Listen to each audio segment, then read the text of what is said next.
Hello citizens, Seer6 here. Today I present to you my guide on hover mode. Let's get to it.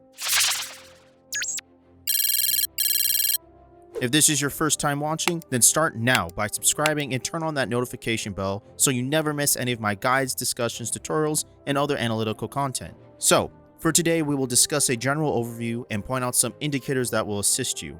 We will also discuss some misconceptions and tidbits to overall reduce errors and frustration.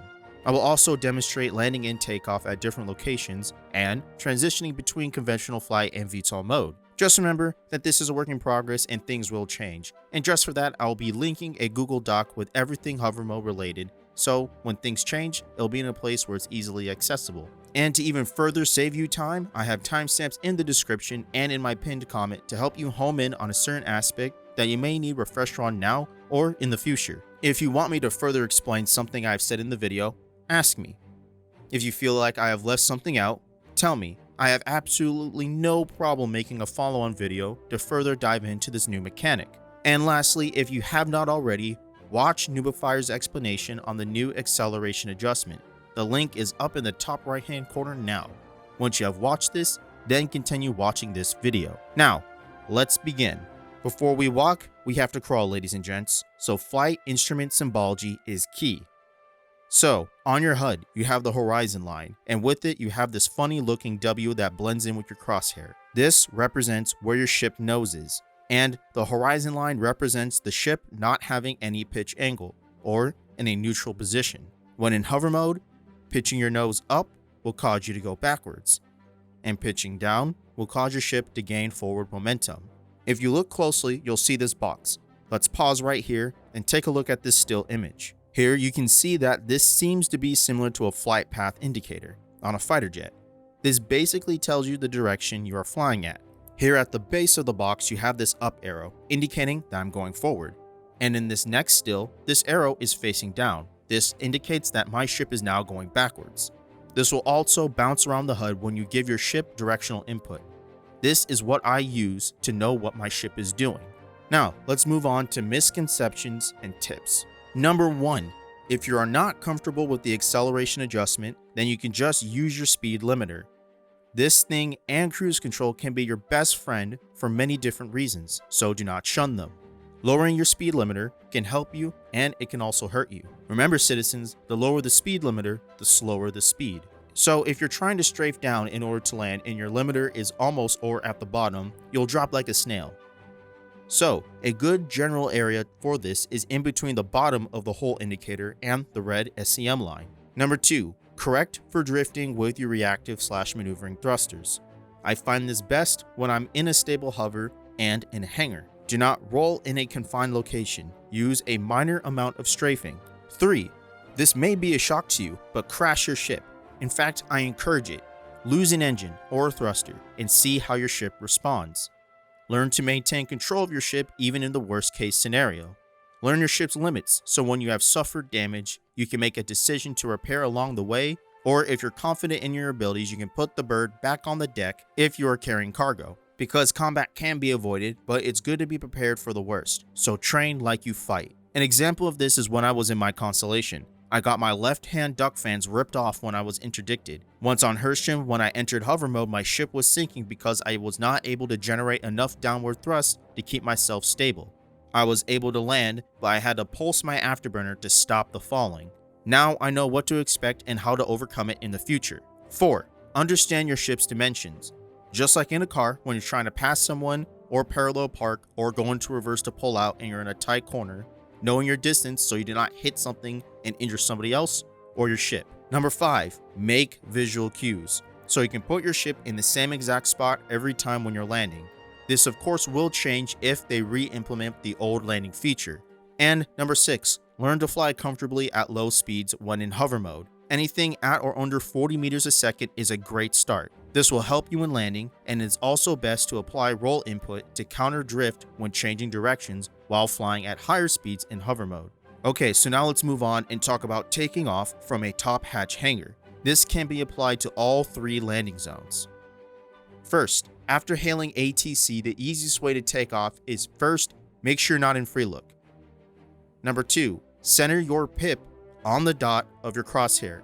This means you will not have any unwanted yaw or pitch input once off the deck. Third and foremost, without moving your pip at all, just strafe up. Even go in full afterburner if you would like. You will not bounce around.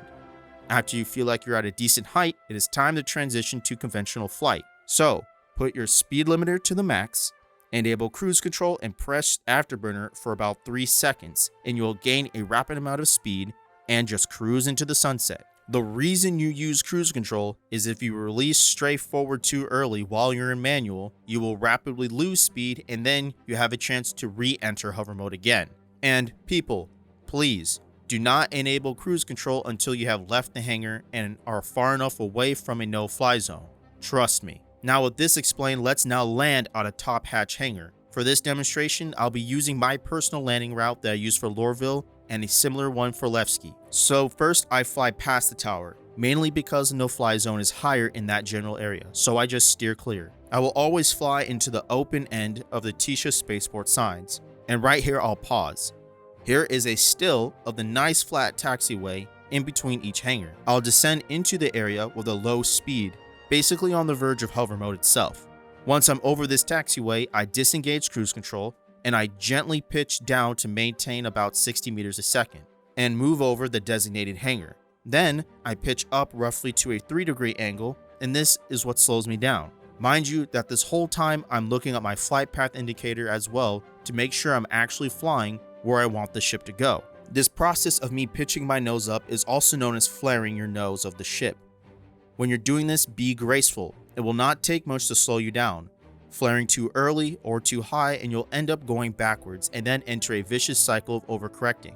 This is why you need to be comfortable hovering around 40 to 60 meters a second to be able to perform these maneuvers without crashing. So once you're over the hangar, reorientate yourself. Here you see me yawing my ship, and my W symbol is lined up with the horizon so that I can turn my ship without drifting forward and backward. And now since I'm orientated to the proper position, I can tap the strafe keys for final micro adjustments. This is when I have found the acceleration adjustment helpful, or just lowering the speed limiter. And once at a good spot, you can then put your speed limiter to an extremely low value so you can descend gracefully. Once you cross the blue force field, your HUD's artificial horizon will freak out, but just commit to the descent. Once you have landed, hold strafe down for a couple more seconds after touchdown.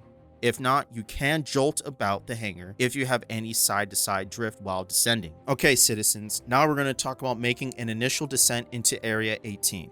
Landing in the top hangar is a bit trickier, but I mainly descent toward it by flying over the other hangars so I can be as low as possible without hitting the no-fly zone. And I use the red outline of the no-fly zone itself that surrounds the hangar to guide me to the right orientation. And as you can see here, once I got on the flight deck with my hammerhead, I put it almost in the correct location. So this leaves us with landing and taking off from a side hangar that you see at arccorp itself. It seems like the ships now face forward toward the door.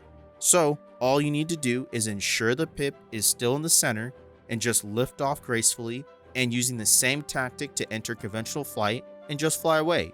Now, when you're landing in a side hangar, you need to descend into the large open area that is just right outside the side hangar doors. And you can hover into a good position as you can see on my screen. Same technique, same strategy as you saw when I was at Lorville. Overall, this just takes some practice. It will come naturally for some and others will have a hard time. I thank you for taking the time out of your day to watch this tutorial. It is long, but I hope all this information helped. And if you personally enjoyed this video and you got something out of it, then I would ask you to consider liking it and possibly sharing it with a buddy or to anyone who would find this helpful. Also, feel free to tell me your own thoughts on your experiences with the new VTOL feature. And consider subscribing if you enjoy my content overall. But until next time, fellow citizens, I will see you on the flip side.